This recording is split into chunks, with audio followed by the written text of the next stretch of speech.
to show you, if you are ever absent or you slept through class, which sometimes happens, I've seen it happen. I've been guilty of it myself. I record the daily lessons, and apparently yesterday's was flagged for copyrighted material. I'm not sure if it was the Disney movies. I don't know who it is that's like watching. I don't know who you are, talking to the camera, who's watching to see what we're watching in class. I don't know if it was the Disney clips or City Lights. But anyway, on a good day, if it's not blocked, you can come here and watch the class. Whoever copyrighted it, Shh, they're listening. I don't care. Okay, you can also watch the slides that we go through. Yesterday, I went through and gave you some brief instructions, a quick intro to the assignment we're going to do, which is researching the life of Charlie Chaplin. And then here is the article that everybody's going to read, Mickey and the Tramp. So I would get a head start on that, like maybe tonight. If you have nothing to do, you're sitting around, what should I do tonight? Read Mickey and the Tramp. It might take you a couple nights to get through, so just get on top of that. But that article is pasted in, or is posted in yesterday's class. Is that title supposed to make Mickey Mouse sound like a man more? No, it's not. The Tramp is Charlie Chaplin's character that was in City Lights. Is it kind That's of the a name. play on like Lady and the Tramp, but Mickey and the Tramp? Possibly. It possibly could be. I'm not sure about that. But it makes sense, doesn't it? I think it Okay, so check that out. All right. In just a minute, I'm going to have you get with a partner. You can choose who you'd like to be with in the room. And I'm going to give you each partnership, or if you want to work alone, if you don't like anybody in the class, you can also work by yourself. I'm going to give you each a blue piece of paper, and I want you to write a definition on here. And I'll tell you the word in a second. So you're going to sit down together and say, what is a great definition? Don't go to Google and just look up a definition there. Use your brains. Google is my brain. So try and come up with a definition in your own words of the word. Okay? The word you're going to define is censorship. Censorship. Okay? All right. So go ahead and pick a partner you want to work with, and then one of you come to me and I'll give you the blue paper. Okay? Find a partner, come get a blue paper. Define censorship. One blue paper per group? Yeah. I know, I was making a joke. With a C. C-E-N-S-O-R. S-H-I-P. Yes. There you go. May. There you go. Yes. I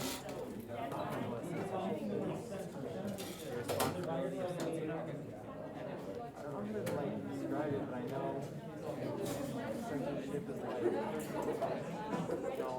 censoring stuff. Like censorship is when like place things on the radio, edited version, like that's the form of censorship. They filter it. But I don't know how to define that at all. Like I don't know how to give examples.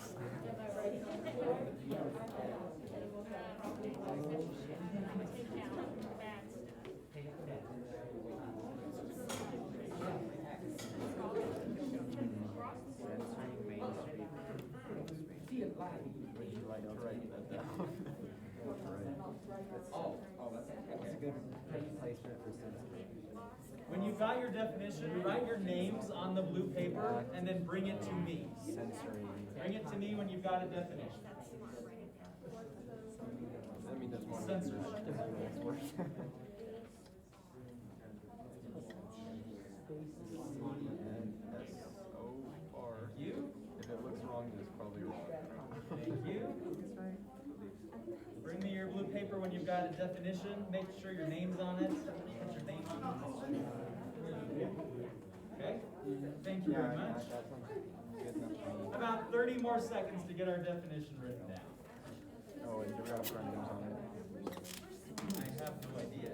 It does not look that way. So, Yeah. Write your name or do at what point did movies start being called movies? Because they were called talkies for a while. One changes. Was it between the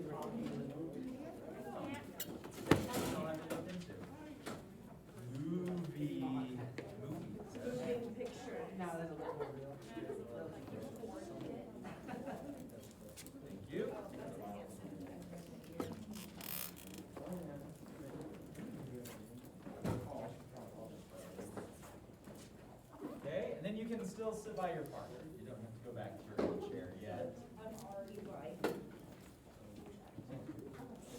Okay, let's see what you came up with for the word censorship. Okay, here we go. Finding out what can and can't go into a film. Okay, good definition, I like it. The act of blocking out undesirable content. Ooh. Yeah, how do we decide what's undesirable though? Says who, right? No one wants to see boobs. Removes bad content based on audience. Yeah, that makes sense. Also, again though, what does bad mean? It's kind of relative. Okay, the act of censoring mainstream media. Good. Mainstream media. Censorship is to prevent certain themes from being presented. Okay, the whole theme then, the whole idea of it is prevented. When something in a film or book is filtered out because it is seen or as obscene or inappropriate. Oh, that's a good one.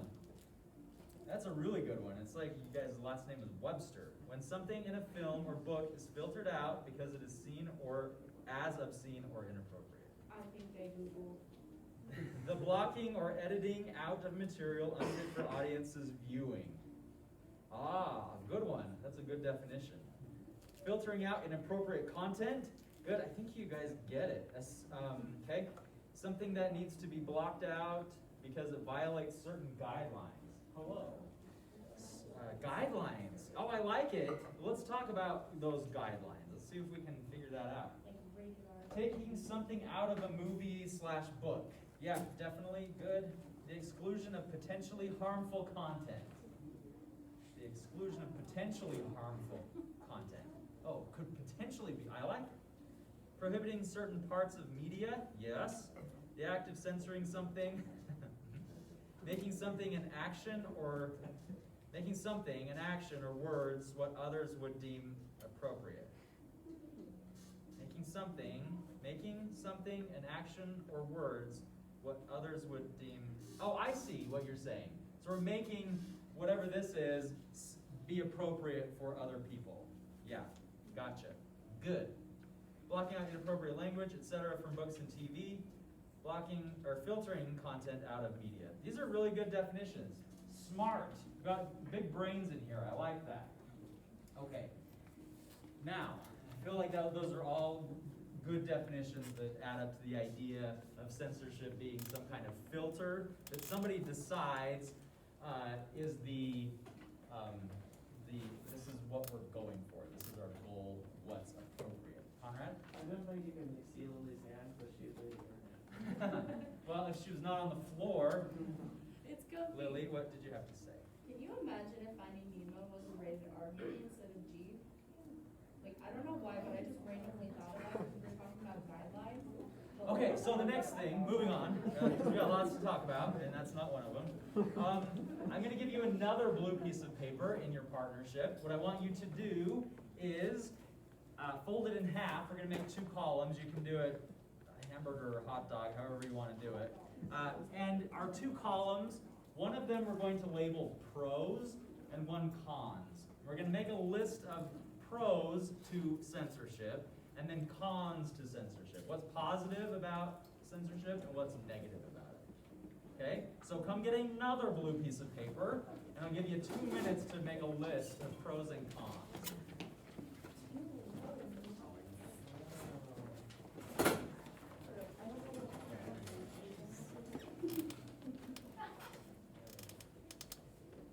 Stuck. Okay. All right. Hamburger or hot dog? Hamburger bean. What did you say? Nemo things I really ought to know.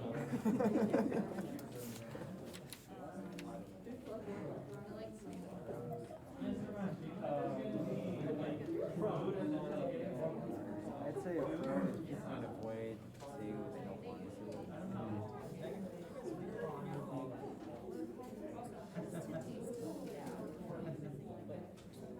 I had them print out some flyers. People more of a choice. All right, so like John House because I know I'm wording this badly, but we gives people a choice of like, more of a choice of being exposed to explicit content. Like, you know what I mean? Like if it was all just out there uncensored, then it would be less of a choice because it'd just kind of be everywhere. Yeah. But at least it's a little less. I don't really know how to word that.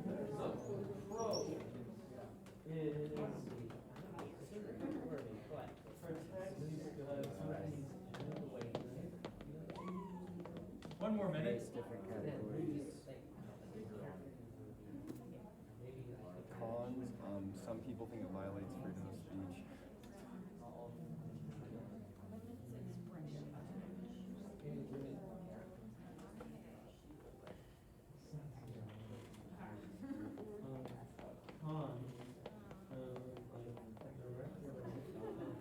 They can be seen as altering someone's work without their permission.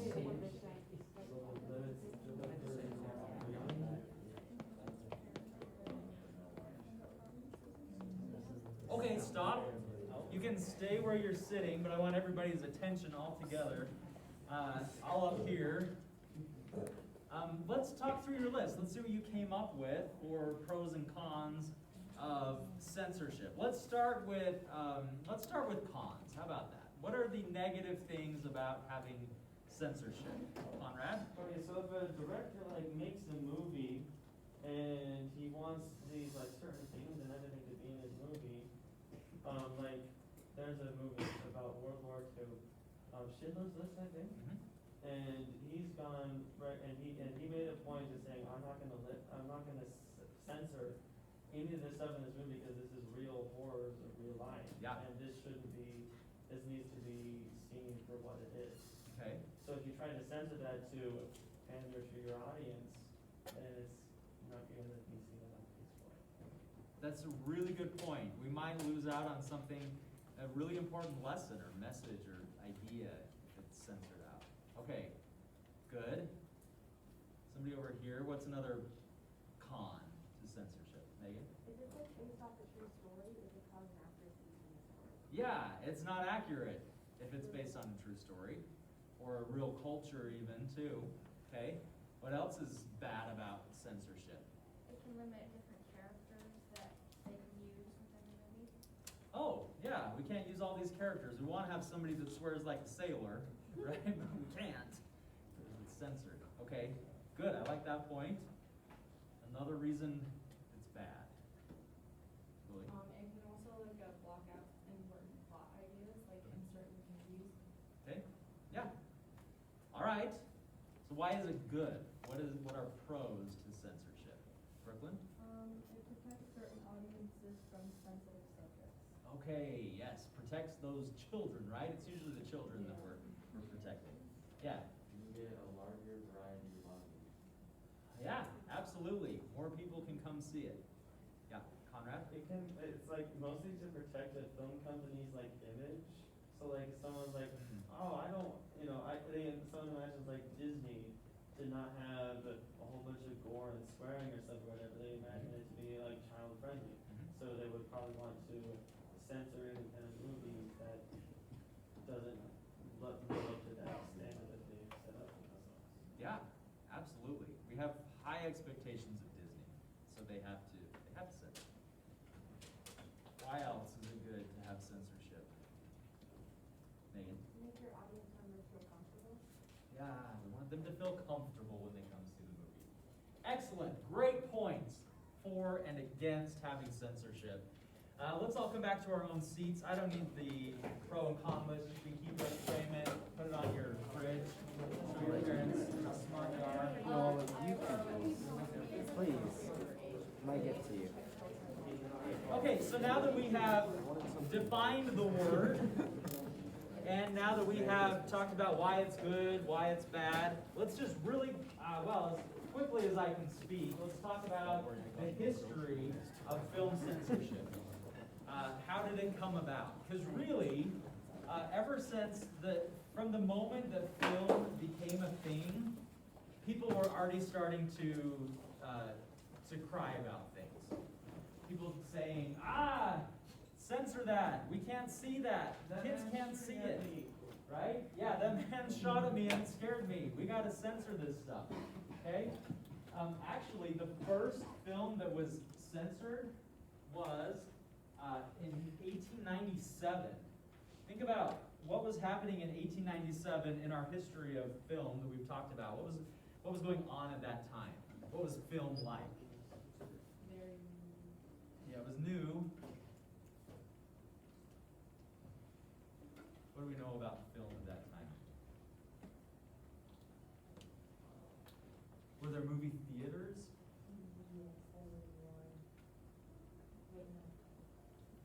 Not really, Not right? The really. Nickelodeon didn't come along until Yeah. 1905, so that wasn't really a thing. What's it called?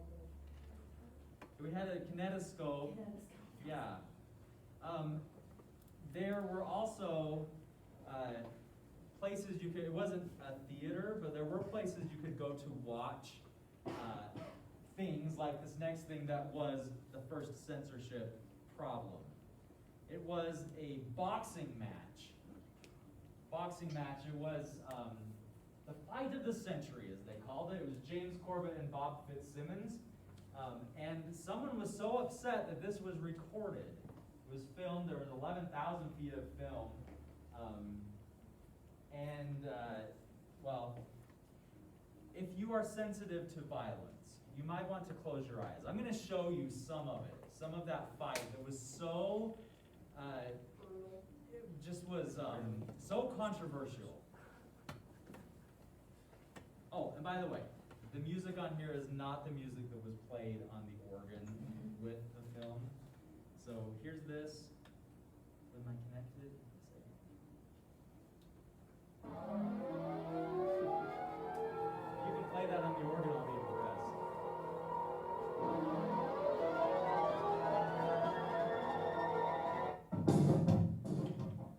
Here, there they are. Simmons, Corbett over there.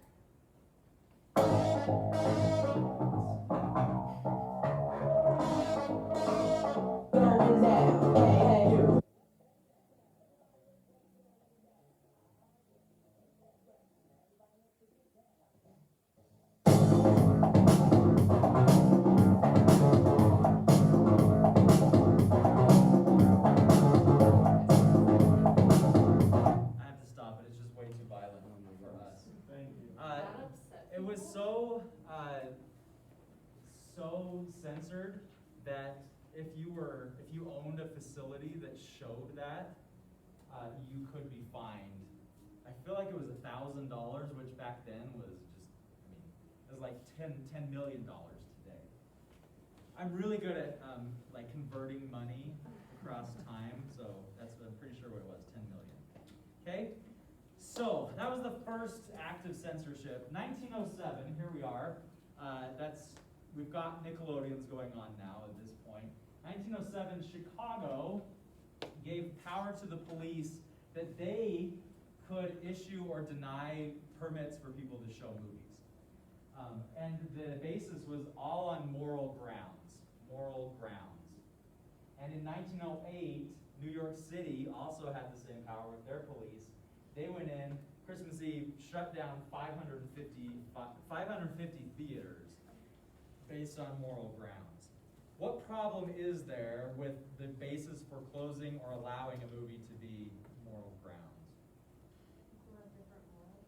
Yeah, who's to say whose morals are right or whose are admirable or whatever? So you might have one police officer that's extremely conservative, that nothing gets by him, so he shuts everything down, denies all permits. But another guy who's more liberal and you can show everything.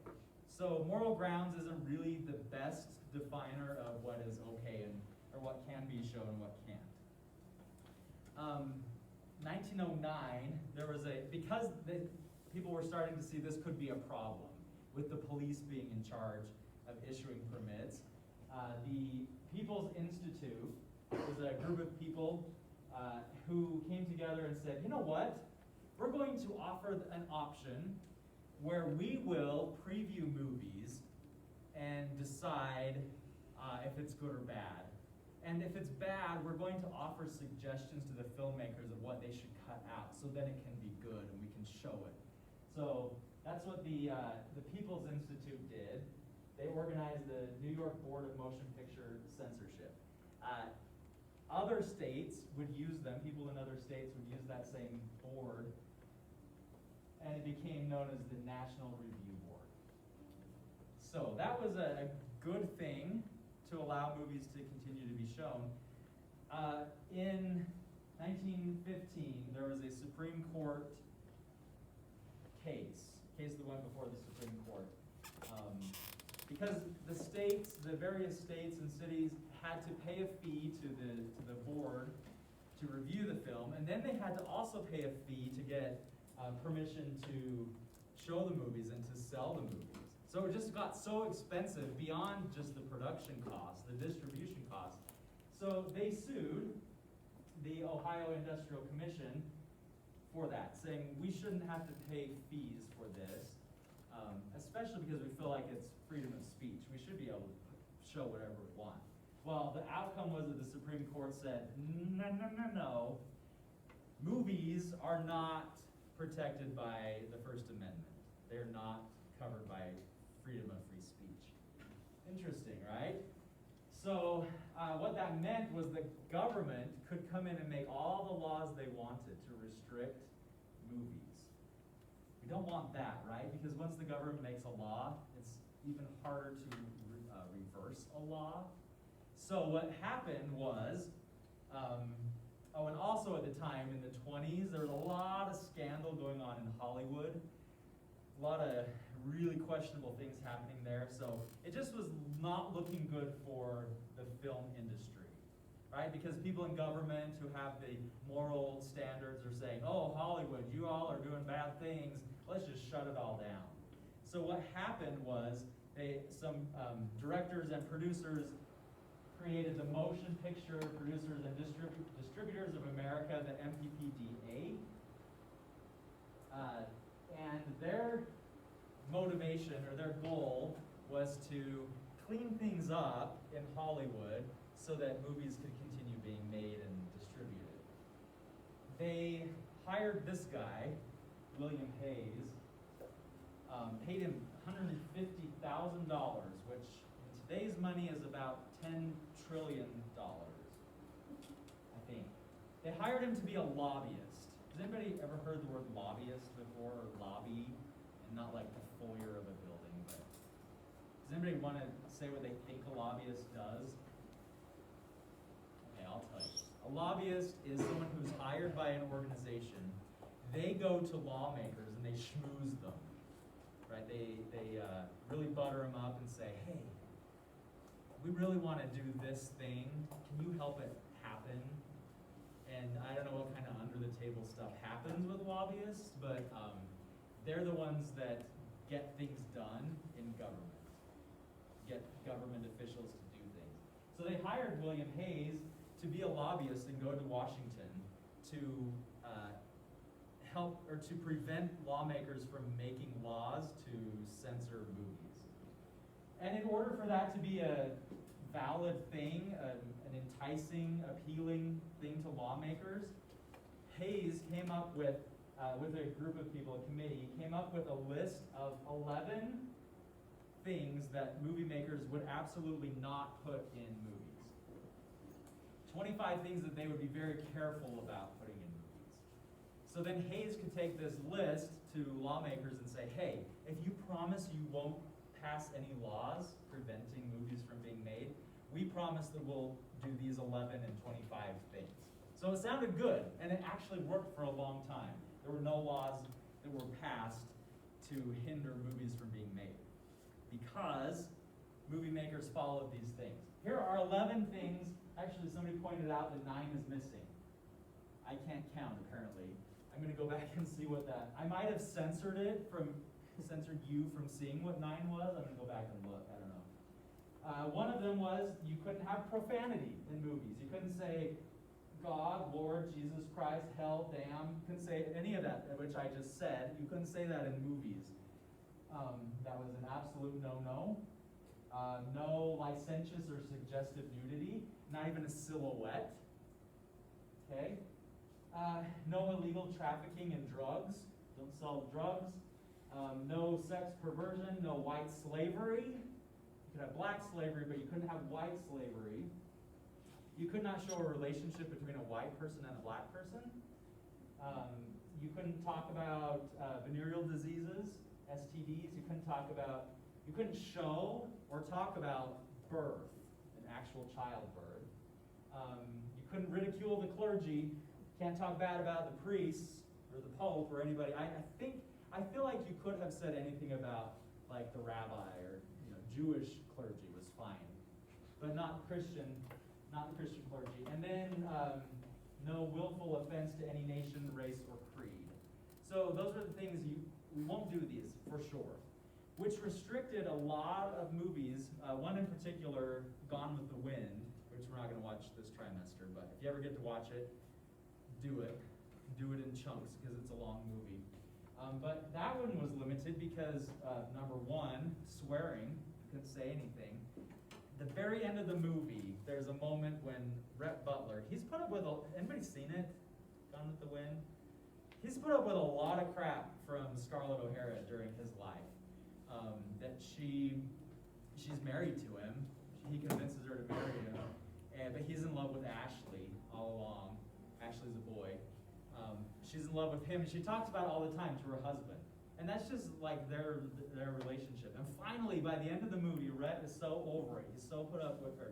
He's put up with it for too long, and he's leaving. He tells Scarlett he's going to leave. And she, all of a sudden, pulls the old, I'll change, I promise I won't ever do it again. I won't talk about Ashley again, it's fine. And he turns to her and says, frankly, my dear, I don't give a damn. And it was so like earth-shattering that they would put that word in a movie. They went around and around and around trying to come up with, well, what could we say that might be as strong as saying damn? They came up with things like, it stinks in my nostrils. Frankly, my dear, that stinks in my nostrils. And frankly, my dear, I don't give a straw. And things like that. They're like, Not even close. that was dumb, right? So they pushed it through, and it was crazy, the reaction that came from that. Also in that movie, Melanie, another character, gets pregnant. And we need to see in the movie that she has a child. It's super important. But remember, we can't show an actual childbirth happening. So they went around it, and this is what happened. We see Melanie, and she's like, screaming, because you do that when you're having a baby. She's screaming in her bed, because she's having the baby at home. And then you see Scarlett and the maid come to her, and they're like doing things, like this, in silhouette. Okay, you don't really see what's going on, but they're helping her. And then we hear a child cry, a baby cry. And we get it. Oh, a child was born, and we didn't have to see anything from this list of things. So, it was crazy. Also, there's a movie of Tarzan and the Apes, I think is what that one's called. And we see Jane at the end, and she's wearing her leather costume. You see her belly, and you see her shoulders. This was before the Hays Code came into effect. They made a sequel to it a couple years later after the Hays Code was in effect, and all of a sudden she's covered, completely covered. It's still a leather costume, but she's covered up because we can't show things like that. Very, very interesting. Here are some of the things we'll be careful about. We're not going to disrespect the flag. No arson, no firearms. We can't have somebody shooting at the camera anymore. Theft and robbery, that's out. Good thing they made the Great Train Robbery before this. It would not even have been a thing.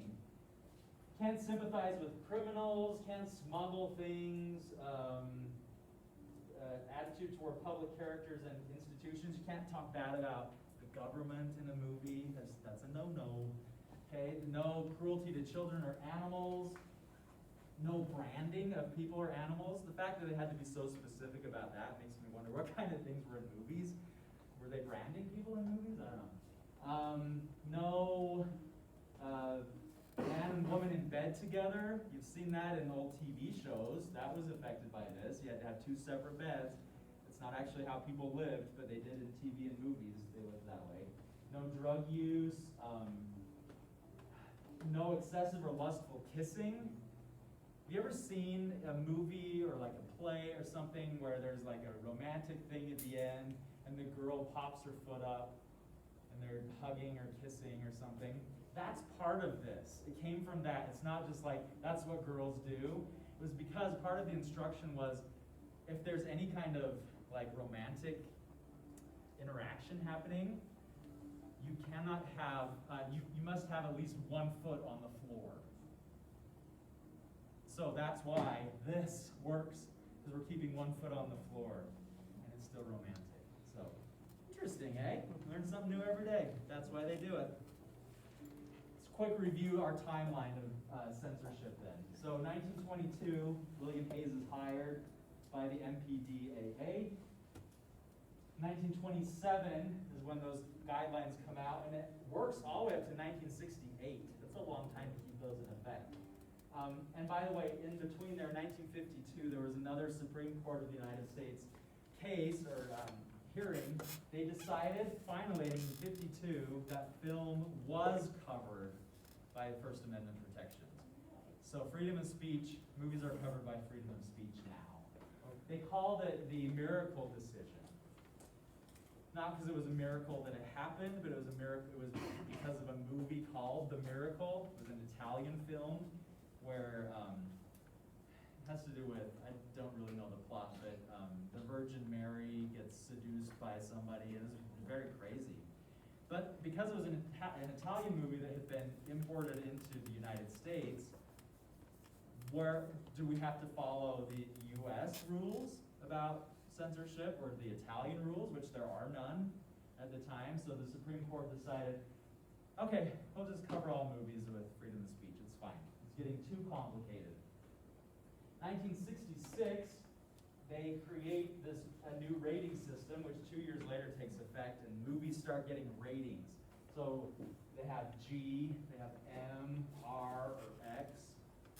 And that lasts up to 1984. They add in the PG-13 ratings.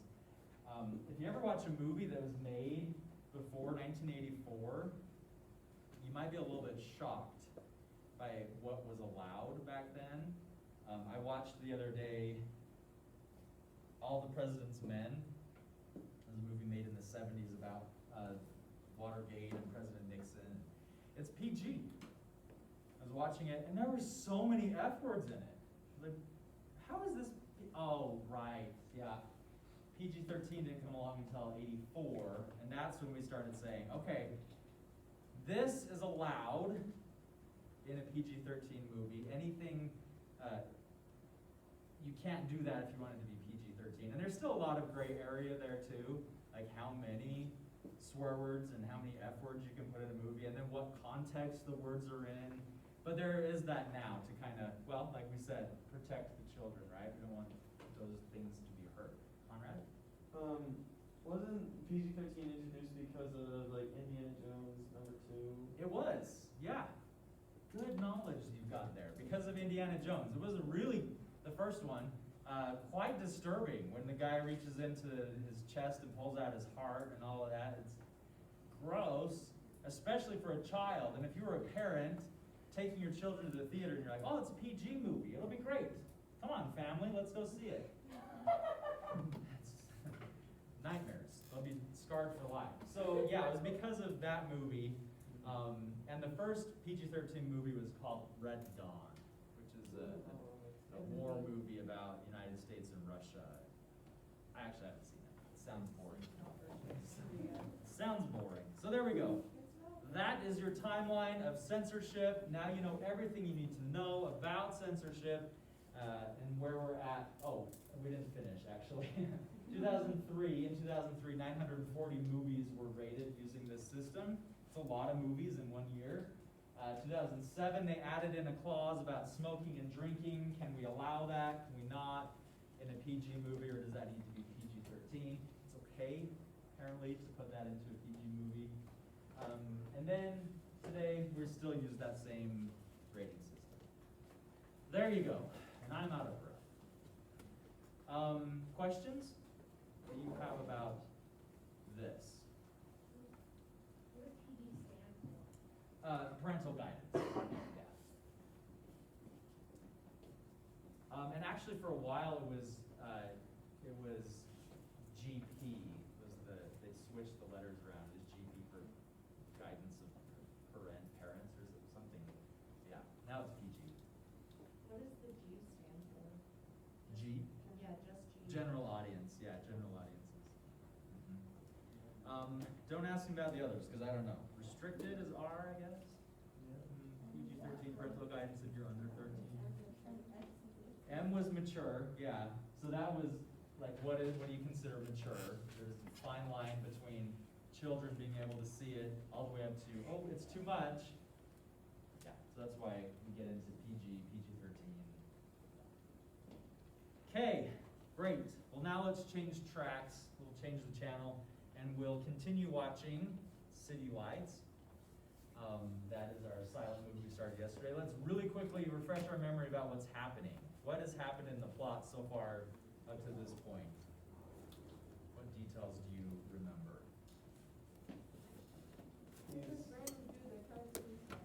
Yeah, there's that guy that tries to commit suicide. Yeah. He's super drunk. If you didn't catch that, he's super drunk trying to kill himself. They have some hijinks and he's like, oh, you've given me a reason to live, come home with me. Yeah. I'm cured. We're friends for life. Let's go to my house and we'll get more drunk, is what happens. Yeah. Yes, we have a blind girl in there as well. We've skipped over, we've been alluding to the tramp, to Charlie Chaplin, to that guy. He's the one that saved the guy from jumping into the river and killing himself. The blind girl, yeah.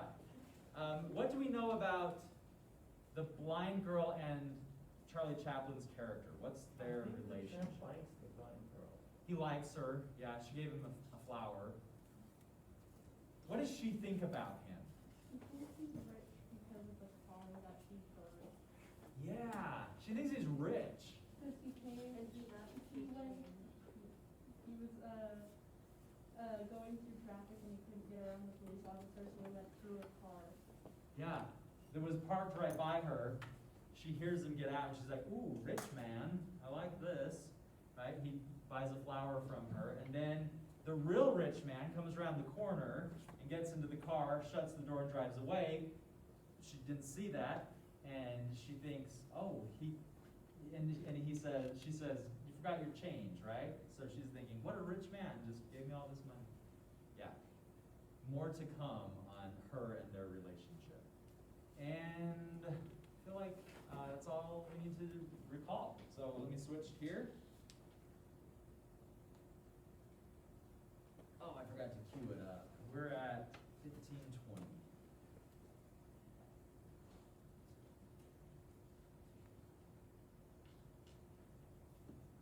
We'll go home and get warmed up. Perfect.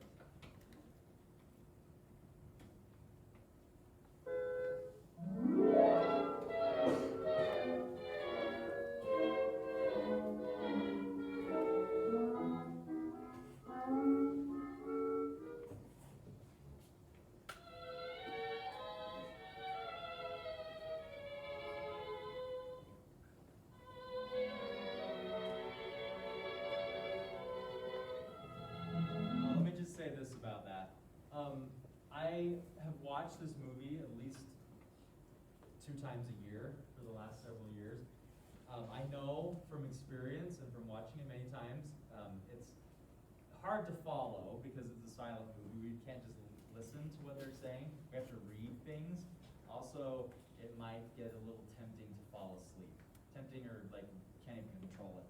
So do your best. Stay awake. If you need to tomorrow bring a Coke or a Red Bull or coffee or whatever to help stay awake, do it.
tomorrow.